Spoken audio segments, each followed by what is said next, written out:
Hey everybody, a really strange thing happened to me this morning. I'm actually still a bit freaked out about it.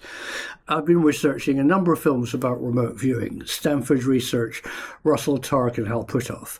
And a couple of weeks ago, I did a film with Uri Geller talking about how positive confirmation might be the technique of precognitive future thought, that something confirmed in the future can be remembered by somebody with the ability to look into their near future to predict what's going to happen today from something that was confirmed to them in the future. I showed a clip of Russell Targ, Hal Puthoff and Uri Geller shaking a die in a closed tin, asking Uri Geller what number was facing upwards after it was shaken, opening the tin, revealing the number, and then congratulating Uri Geller for getting it right. Here is another double-blind experiment in which a die is placed in a metal box, both box and die being provided by SRI. The box is shaken up with neither the experimenter nor Geller knowing where the die is or which face is up. This is a live experiment that you see. Geller guessed that a 4 was showing. You will note that he was correct, and he was quite pleased to have guessed correctly. I'm going to point out to you a technique that Russell Targ is using to encourage Geller to get the right answer. The box is shaken up. First the tin is shaken, then Geller states the number on the dice. This is a live experiment that you see. Geller guessed that a 4 was showing. But look what happens next. You will note that he was correct, and he was quite pleased to have guessed correctly. The tin is opened, confirming that Geller got the right number. And Russell Targ now praises Uri Geller using a technique called positive confirmation. At the rate of chance of 1,000,000 to 1, Uri Geller got every single shake of the tin of the dice correct. And what struck me about how it worked was positive confirmation. So I reached out to Russell Targ and Hal Puthoff. Hal Puthoff just yesterday replied and told me a fascinating story about how he and Russell made hundreds of thousands of dollars profit on the silver commodity market using psychic abilities to predict how the market moved. So I'm sitting in bed, as you do, with my coffee, and I'm thinking of a script to tell you guys, and I've got a clip from Russell talking about how he ran the silver's futures market and how much it worked and how it made money, and also how it eventually failed. And the way that it failed is very revealing of how it worked. And I was getting it straight in my head. But in the meantime, just before I came down here to talk to you, I thought I'd look at YouTube and just watch something else. Now, I'm a fan of somebody called Gerald Undone, if you know who he is. He reviews professional camera equipment. He's very humorous. He often talks very rudely about top-end Sony, Nikon, Canon gear. He's very honest, and he's a big media influencer and star. And a strange video of his popped up on my home feed today, which wasn't about cameras. And I thought, oh, it's 10 minutes long. I'll just watch it. Holy shit. What happened when I watched Gerald Undone's film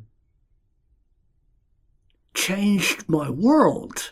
Here's a short clip from Gerald, and you can see that he's physically upset or fazed by what happened.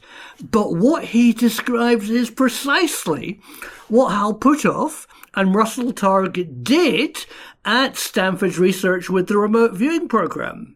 Take it away, Gerald. So I was doing the Wordle the other day. This is something that Lindsay and I have kind of made a ritual of, where we call it playing our games. We usually start with New York Times connections. When we finish that, type in Wordle, and then usually I'm there first. So I say to her, "What's the word of the day, Wordbird?" And that's her cue to come up with the first word for the Wordle, which is part of a ritual. And then we go back and forth from there. We've been doing this for well over a year now, so hundreds and hundreds of Wordles and connections. And on this particular day, Lindsay said, shake was the word of the day. But while I was waiting for her to give me the word, I think I said, what's the word of the day, word bird? And then I was waiting, and maybe she was still loading, so I did something goofy. I think I went like squawk to make a word bird sound. And on this particular day, not on any other day of the hundreds and hundreds of times that we played Wordle, Lindsay said, why do you call me word bird anyway? And I thought that she knew this reference all along. I thought that's why she never questioned it. I thought she must get it. Now, this is going to be a bit Canadian here, but there was a show when I was a kid, and I believe it was just a Canadian show, sort of like a Mr. Rogers for, the U.S. audience or whatever, but it was children's television. There was a gentleman by the name of Fred Penner, I believe. Fred Penner? I think it's Penner. It's got to be on YouTube, right? Hold the push to talk button and I say, Fred Penner, word bird. Search comes up. Click on the very first one because it kind of looks like, I think that looks like the word bird thing. Click on it. It loads up this grainy, looks like old VHS recording of Fred Penner. Sure enough, there's the word bird. Word bird's got a card. What's the word of the day? Thanks, buddy. Oh, see what the word is today? S-H-A-K-E. Spells. That's right, pal. I look at my phone. I realize the word that we typed in was shake. I look at Lindsay. She's looking at her phone. I can tell by her face that she's just realizing now that the word was shake that she wrote in when she provided the word. We look at each other, and we're both just like, what the hell just happened? Did you fully get the story? So the person who sets his Wordle, he calls Word Bird, based on a kiddies TV program, which he knew and the person who set the Wordle didn't know. So Gerald, looked up a clip to tell Word Bird why he called her that. And the clip that he found was a clip of Word Bird with the same word, shake, that Word Bird had set Gerald earlier in the morning before Gerald searched for a clip on YouTube to explain to his friend why he called her Word Bird. And the only clip that he found on YouTube from this old TV program was a clip where Word Bird found the word shake, the same word that his Wordle was earlier that day. Very interesting. It's another great demonstration of how this precognitive idea of distant viewing might actually work. When he shared the clip with the woman who'd never seen it before, and the word bird goes shake, she had the word shake in her head. Okay, so I'm lying in bed going, oh, there's something more to this than meets the eye. So here's the Hal Puthoff clip explaining how after he left SRI because he didn't like the way that it was going with the CIA, he formed a Delphi organization with an investor in the silver's future market to make money, which they did by predicting the silver's future in the next week. And they did that using the word shake. No, they didn't. They used that with an old pancake. You think I'm mad? Let Russell tell the story, and then I'll come back and we'll discuss why the old pancake really works. The idea was to forecast changes in the silver commodity markets a week in advance. Mm-hmm. And the way we did that was something called associative remote viewing. We know that you can't read the numbers on the big board. That would be very nice. You can look at the commodity exchange trading board in New York and say, silver is going from $8 to $9, buy silver. In other words, numbers don't come through as well as colors, shapes, textures, forms in remote viewing. Very hard to read anything analytical. Yeah. ESP is non-analytical ability. Mm-hmm. So we call our trick associative remote viewing. Mm-hmm. The broker each week would have to choose 4 objects in his office, mm-hmm. and associate each one with a market change. Mm-hmm. Up a lot, up a little, down a lot, down a little. And because of the trading range of a commodity called December silver, he said the trading range should be 25 cents. Mm-hmm.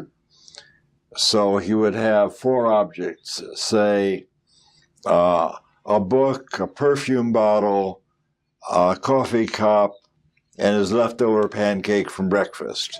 Those are the 4 objects. Okay. 4 different objects. Mm-hmm. They have to be very distinct from each That's other. right. Yeah. Each of them representing either up a little, up a lot, down a little, or down a lot. Mm-hmm. And I, of course, never knew what the objects were, and they would vary from week to week. Mm-hmm. So I would sit with my viewer, such as you, Mm-hmm. and say, all right, Jeffrey, here we are on Monday. On Friday, I will hand you an object. I have no idea what it's going to be. We're not talking about the market. Yeah. We're just talking about what I'm going to give you next Friday. An object you are going to hand me in the future. That's right. Mm-hmm. So I'd say, quiet your mind and imagine that we're at Friday now and I'm putting something in your hand. What do you experience? And you might say to me, well, I see something round and it's kind of floppy and it's got a weird smell. That's what I get. Mm-hmm. It's a strange object, Yeah. kind of disgusting. I would say that's a terrific description. Mm-hmm. There's nothing analytical there. It's all direct experience. Mm-hmm. Thank you. I will call the broker and see if he's got anything like that. Mm-hmm. So then call the broker and say, John, we got a pretty good description. What are your objects? And he said, I've got this perfume bottle, a book, a coffee cup, and my leftover pancake here. Mm-hmm. And I said, well, I think we've got a wonderful description of your pancake. Yeah. It's this round, floppy object with a kind of odd smell. That sounds a lot like your pancake. And he said, I think so too. And I said, well, what does that mean? He said, well, that's the down a lot object. So based on the fact that your viewer described my leftover pancake, we'll sell $50,000 worth of silver into our rising market, because the Hunt brothers were buying silver. Yeah. But because you saw a pancake, we're going to sell silver into the teeth of the rising market. Uh-huh. And that was one of our biggest successes. So well done, Russell Targ. I hope you kind of got it. Let me just repeat it in case you missed the point. So the point is that his distant viewers could be invited to the futures market at the silver exchange and look up at the big board and see 172.56. It's meaningless. But if you showed them a used pancake and put somebody else's half-eaten soggy pancake on their hand, smelling of maple syrup, they would remember that. So in the past, when asked whether it was the bottle of perfume, the coffee cup, the ball, or the pancake, they remembered the pancake. I mean, they would have remembered the perfume bottle if it had been put in his hand and sprayed. But no, they remembered the pancake because that's what happened in the future. And the reason that they were given the pancake is that the futures exchange person knew that the pancake represented how the market had shifted.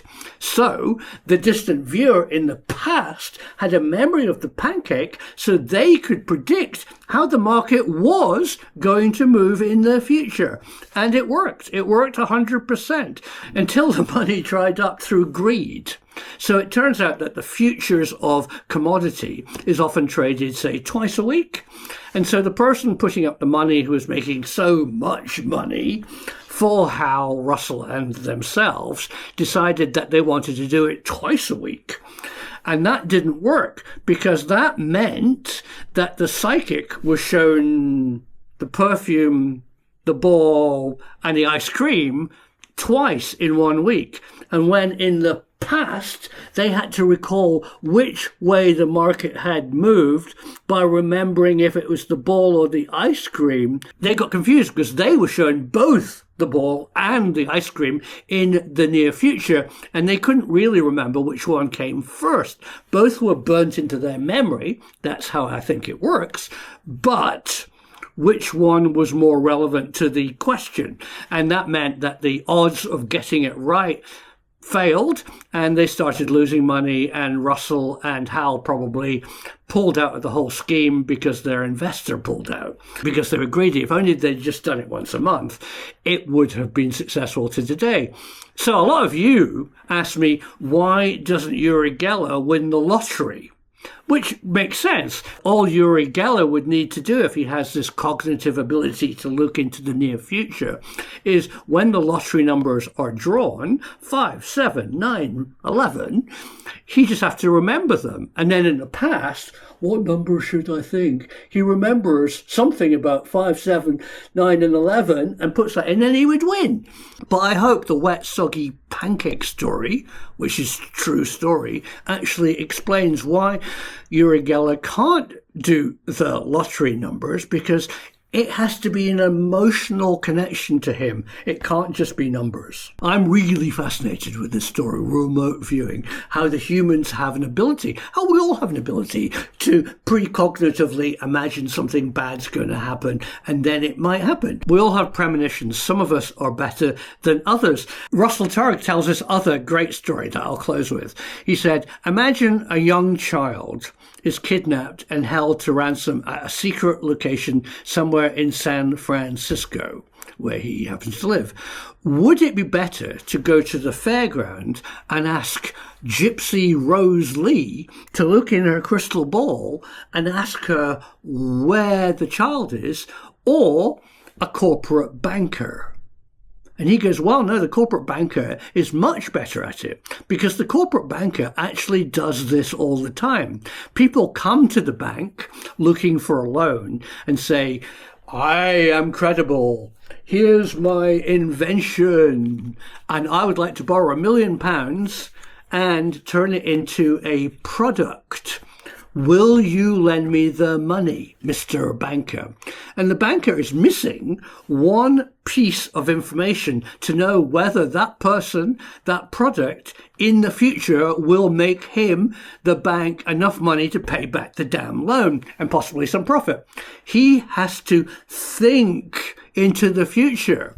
And they're very good at that, assessing a project with a missing piece of information to work out whether it's going to be successful. So Russell says the banker would be better than Gypsy Rose Lee, because that's what they do, and that's how it works. Fascinating. The truth is out there.